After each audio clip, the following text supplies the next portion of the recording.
Саламатсыздарбы, урматтуу көрүүчүлөр. Назарыңыздарда жаман абалда жакшы кабар издеген бүгүн 24 маалымат топтому. В интернете человек хайпанул, который нам рассказывал про города и про страны. Вот он, встретили его сегодня в Канте. Это ж ты, да, брат, который рассказывал про города и страны? 5 городов. Все. Париж, второй город Марсель, третий город Лион, четвертый город Бордо, пятый Монпелье. Давай Кыргызстан, давай Кыргызстан. По величине. Кыргызстан по величине я скажу. Первый город Бишкек, второй Ош, третий Ялабад, четвертый Такмак, пятый Каракол. Численность Монголии самой сколько? Население? 40 миллионов. Меньше, чем у нас, миллионов, да? А хотя территория очень большая. Да. Точно. Одни степи. Да, правильно. А как тебя зовут, брат? Кайрат меня зовут. Сам с Люксембурга, да, будешь? Да, я здешний. Это моя. Но я здесь 30 лет не жил.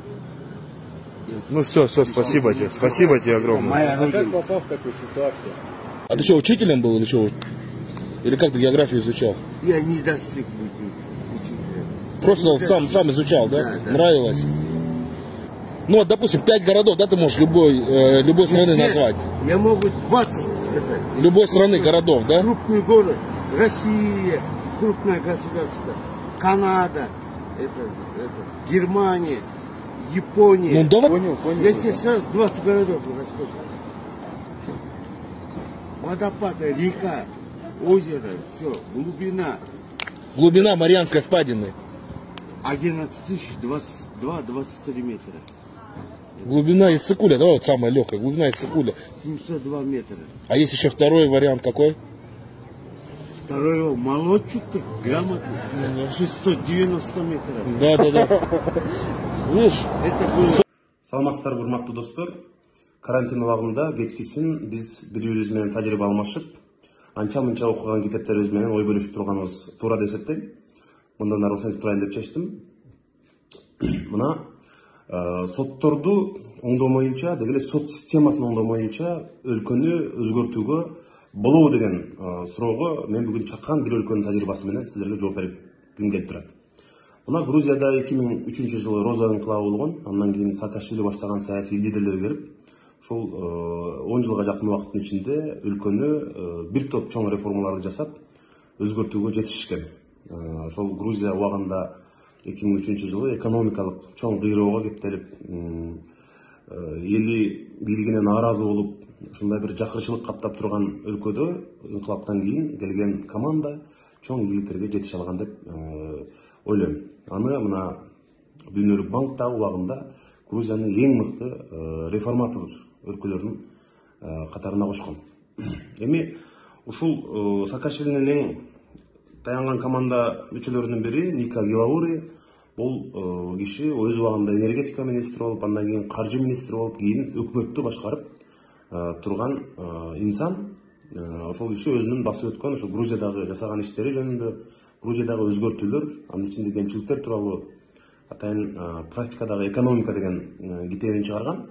Ал китеп негизинен англис тилинде, бирок ушуну мына орус жана кыргыз тилдерине которулду азыр. Ушул китепти котортуп каржылаган Жогорку Кеңештин депутаты Алтынбек Сулаймановго чоң ыраазычылык билдирем. Ошол эле убакта ушул которуу долбоорунун жетекчиси Бакыт Абдуллаевго. Анткени мына бизде билесиңер, көп байларыбыз жанагындай жылкыларды союп, уруу кылып, боз үй тигип той өткөргөндөн башка көп ишке жарабаган инсандар дагы бар. Ошонун ичинде мына ушинтип китепке, билимге, өзгөрүүгө каражат салып аткан инсандарды биз сөзсүз баалап рахмат деп айтышыбыз керек. Эми эмне үчүн соттор жөнүндө айттым? Анткени мына ушул Грузияда 9 жылдын ичинде чоң өзгөртүүлөр болгон. Анын ичинде мына акча кредиттик саясаты, полиция реформасы, бизнеске жагымдуу шарт түзүү жагынан Грузия ат чабым алдыда кеткен. Бүт баары электрондук башкаруу, мисалы билим берүү, ошол эле социалдык тармактарда коррупция менен күрөшүү өзгөчө абдан чоң ийгиликтерге жетишкен. Бирок ошого карабастан, бүт дүйнөлүк пресса, бүт дүйнөнүн көңүлү Грузияга бөлүнүп, ушулар ушундай чоң өзгөртүү жасады деп керек болсо кыргызстандык дагы журналисттер, саясатчылар Грузияга барып абдан суктанып жүрүштү. Полициясынын таптакыр санын кыскартыптыр, чакан өкмөт түзүптүр, бүт билимдүү жаштарды алып келиптир. 10-15 мүнөттө айдоочулук көлүк алсаң болот экен Грузияда. Бизнести каттоо Грузияда 10 мүнөттүн ичинде барсаң, бирликтүү терезеден 10 мүнөттүн ичинде сага ушул жоопкерчилиги чектелген коом ачып берет экен, бизнесиңди жүргүзсөң болот экен деп суктангандар абдан көп болгон. Эмне үчүн мен соттор темасына буруп атам? Анткени ушул китепте жазылат, ушунчолук чоң ийгиликтерге жетип, экономикалык секирик жасап, өлкөнү өзгөртсө дагы, мына ушул 2012 жылы октябрь айындагы шайлоодо Грузиянын ошол эле бийликтеги парчасы, ошол реформаторлор утулуп калган. Ошол мына Ника Гилауринин өкмөт башынын китебинде жазылган. Эмне үчүн утулуп калган бир эле бул эмес, бирок башка себептери да бар. Ошондой дагы бул ошол сот системасын мындай жетиштүү реформалабай чоң ката кетиргенин мындай өкүнүү менен жаздыр. Өкмөт ошол убактагы бийлик сот системасын толук өзгөртө албаган үчүн, прокуратура тармагын өзгөртө албаган үчүн, ушул прокуратура менен сот тармагы элдин кыжырына тийген жанагындай иш аракеттерин уланта берген. Ошонун кесепетинен эл алар канчалык өлкөдө өзгөрүү жасаган менен баары бир ушул күч органдары өзгөчө сот менен прокуратура тармагын жетиштүү деңгээлде өзгөртө албай калганы элдин баары бир канчалык колдоосуна ээ болгон менен алардын кыжырдануусун пайда кылып, ошол тармактагы өзгөрүүлөргө нааразы катмар бүт каршы добуш берип, ошонун натыйжасында элдик колдоого алар жетишпей, башка партиялар алдыга озуп чыккан. Эми буга албетте сырткы, ички чоң факторлор дагы күбө, бирок ушул Ника Гилауринин китебинде башка өлкөлөрдө менен өзүнүн тажрыйбасын бөлүшкөндө ушул сот менен прокуратура тармагын түп тамырынан өзгөртүп, аларды ошол өлкөдө адилеттүүлүк, акыйкаттык толук калыптанмайынча өлкөдө чоң өзгөртүү болду деп айтууга кыйын экендигин белгилеп өткөн. Ошондуктан бул дагы биз үчүн чоң тажрыйба, биздин бийликтер үчүн, биздин күч органдар үчүн, болочоктогу лидер болом, өлкөнү башкарам, мамлекетке кызмат кылам дегендер үчүн дагы менимче бул чоң сабак боло турган окуялардын бири деп ойлойм. Биз албетте башка бир өлкөнүн өзгөртүүлөрүн ошол бойдон эле көчүрүп алып келип Кыргызстанга алып келебиз деген туура эмес. Бирок албетте ушундай өлкөнү кетирген кемчиликтерин биз сөзсүз түрдө эске алышыбыз керек деп ойлойм. Мындан кийин биз Грузиядагы ушул полиция реформасын, башка өзгөртүүлөрдү бир эле Грузия эмес, башка мамлекеттердин тажрыйбасын дагы биз сөзсүз сиздер менен бөлүшүп турабыз деп ойлойм. Эмне үчүн мен бул сот тармагына токтолдум? Анткени бизге мына депутат катары арыздангандар, кат жазгандар, бүт ушул адилетсиздик, акыйкатсыздыкка кабыл аткандардын бардыгы ушул Кыргызстанда сот жана прокуратура, ушул күч органдарына кескин нааразы экенин билдирип келишет. Ошондуктан биз бул тармакты эң биринчилерден кайсыл бийлик болбосун, келер замат элдин колдоосуна алганда ушул эки тармакты көз карандысыз кылып, аларды басым кысымсыз иштей турган адилеттүү бир системага айлатмайынча чоң өнүгүү, өзгөрүү болбошуна дагы бир жолу көзүбүз жетип отурат. Бул бизде эле эмес, мына бүт дүйнөдө ошондой экенин мына ушул практикадагы экономика китебинде жазылган. Ассаламу алейкум, кыргыз элим. Амансыздарбы? Мен Паттаев Замирбек Шарапович 1981 жылы туулганмын. 83 эмес. Ухун айылынын Бостондон болом, Мамажанов көчөсү 2-үйдөн. Мен сиздерге кайрылайын дегеним 21 апрель күнү Кодомжай шаарга келгенмин. Больницага жолугуп анализ тапшырганмын. Анализим отрицательный деген. Үйүңө бара бер, үйүңдө 14 күн турасың деген. Мен шулардын сөзү менен үйүмө барганмын. Анализим жакшы деп, балдарым менен отурдум 3 күн. Эч жакка чыкпай. Бүгүн 24 апрель күнү абеттен кийин барышты. Сенде подозрительный бар экен деп. Sen barasın dep meni alып kelişti Kadamjayga. Hazır Kadamjayda больницадамын. Менин үй билен бала чакам үйдө эле калды. Эч жакка алып кеткен жок. Үйүмдү бир дезинфекция кылышып койду. Ошол. Өзүм азыр бир жакшынамын. Кудайга шүгүр. Температура норма 36,5. Басыштар жайда баш айланган жок. Орзон тутуп алып жүрөм, Кудайга шүгүр.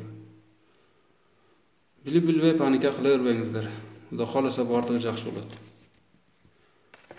Ondan ko'ra Orozon kunida jakşy duo qilingizlar.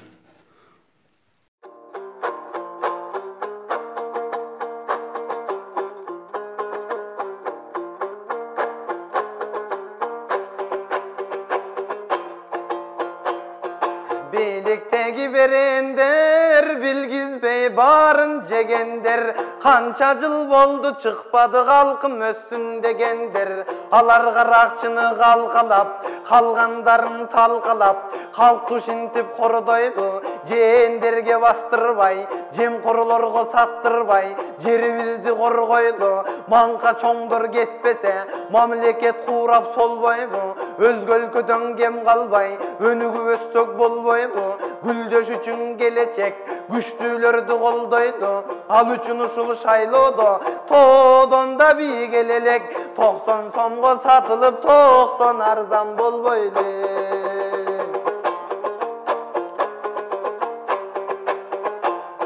Göy vazir elimde, gödöndü turgan kaynatıp, göy kaşka sıngan çoңdordun gözlerin turatmay basıp, menet kılıp işteşpey, meylerin kalgan çaң basıp, kulkunun ağın tolgur, kum tördü ketken jalmaşıp, jet ataң bilbes jat elder, jem salıp koysa dorboңa jer üydün idik almaşıp, jeti kavat ağ üydü, jelme oğuzdar eğleşip, jeň içinen geňeşip, jergemdi jatat jaylaşıp, gömüskö güçtör güç aldı, gözüңdü çukup kör kılıp, koluna tayak karmatıp, mamleketти baratat, alar maňzamanга aydaşıp, kızmattan getse kıyşaңdap, kızmatka gelse şıypaňdap, omatı gelgen kişige, kabagın açıp kalp gülüp, kaygısı joktoy jırtaňdap, omatyň op ketkende, opuza kılgan jırtaňdap, opsuzdar jüret bilikte, jagaldanıp gün görgön, takka gelgen kişinin alar tamanın jalap üýrengön, akçaluğa başıyıp, alar arnamısın satışat, bilik kimde bolsa le, biyim biyle batışat, alardı dele tüşünüm, jugundu bergen esine, jumuşun kılıp jatışat, emine gelete koldan ezilip jürek kanadı, 30 yıldan bir qaray, ordoluň eldi taladı, kadırı jogal biler, kadır östürön alavı, kapçıgım kalın tolsun dep, kalkem ne bolsa bolsun dep, kalka peyli qaravı, gemegege baştalıp, geypin giyip dövöttün, ınsapsızlar bilikte, ırısın jegen böböktün, tonoçular uralap, topuktuğunu kuvalap, özgör düşöt mıyzamdın alar özdörüne tuğralap, elce giç ketsen aydalıp, elce giç barıp şaylanıp, estirgen essiz biliktin, estafetasın ulanat, gen keleskop kızmatta, geleceğimiz tunarat, gede turu oylanam, gekengen düşman gövele getken bir dep duvalap, batkenge basıp barbagan, başçılarga taňgalam, çegaraga barbagan, çelektergen ardanam, maňkurta boldu bul bilik, masele çeçeň albagan.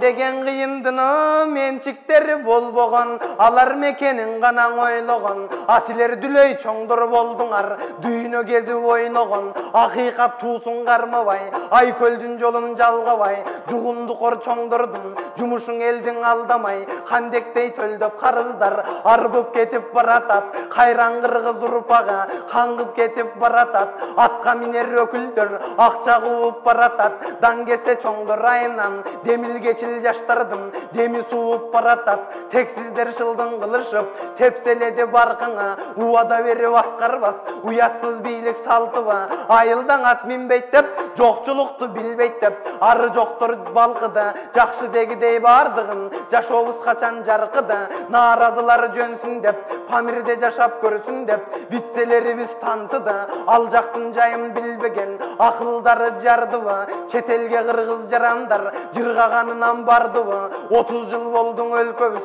коңшудан ашаң алдыбы артта калып олтуруп эмиң Афганистан калдыбы эгемендик алдык деп эсирдик көптүк жыргадык кааданы жерге таптатып каректи жашкан ымдадык кылымдар келген сакталып кыргыздын тилин булгадык эгемендик алганы эмине гана кылбадык Манасты сайган манжуга манасчыларга бербеген арман Манас орденин сыйладык Елди тоно жагынан эл өкүлдөрү жарышты Эчак бутка турмакпыз эгер эрлер келсе нагызга Алар билимдүүнү чалышты Билгендерди чанышты Өнүктүрүүчү жандарды өлкөдөн кууп салышты Каргышты ийгир бийликке кылганы жалаң зыяндуу Кыргылдар толуп алышты Азыркы бектер кожолор акчаң алуу жагынан Акаевтан аштыңар бийликти бербөө жагынан Бакиевти бастыңар Ауке менен айныбай жазбай тарттыңар ак максаткын болушту азыркы кыргыз чоңдору тамаша кылып элимдин тагдыры менен ойноду алардын баары биригип аялдан чыккан Курманжан апабызча болбоду Разаков Исхак сыяктуу иш билгилер чыкпады эсирген эссиз ит бийлик элдин зарын укпады көрөрүң өлүм болгон соң көрү дүйнөгө тырмышпа кан менен келген хандардын канчасын көрдүк турмушта апсаматтай тазалар азыр зарыл кыргызга элитабыз дегендер элитаган окшошсун дөпөрөстөр жөнү жок дөөрүгөнүм токтотсун кошоматкан эсирбей касиетин кетирбей эл башчы туураң ойлонсун ынтымагырын жар салып ыңкылап чырым басалы Айкөлдүн эли сак болгон ааламга кеткен атагы ар шайлоо сайын сатылып аябай кылдык катаны Көз боочулар дагы көп көрмөксөн болбой бул жолу Калкын көзүбүздүн ачалым Каналга жазылууну унутпаңыздар. Биринчилерден болуп маалымат алуу үчүн коңгуроочону басыңыз. Дайыма ден соолукта болуңуздар. Сиздер менен бүгүн 24 маалымат топтому болду.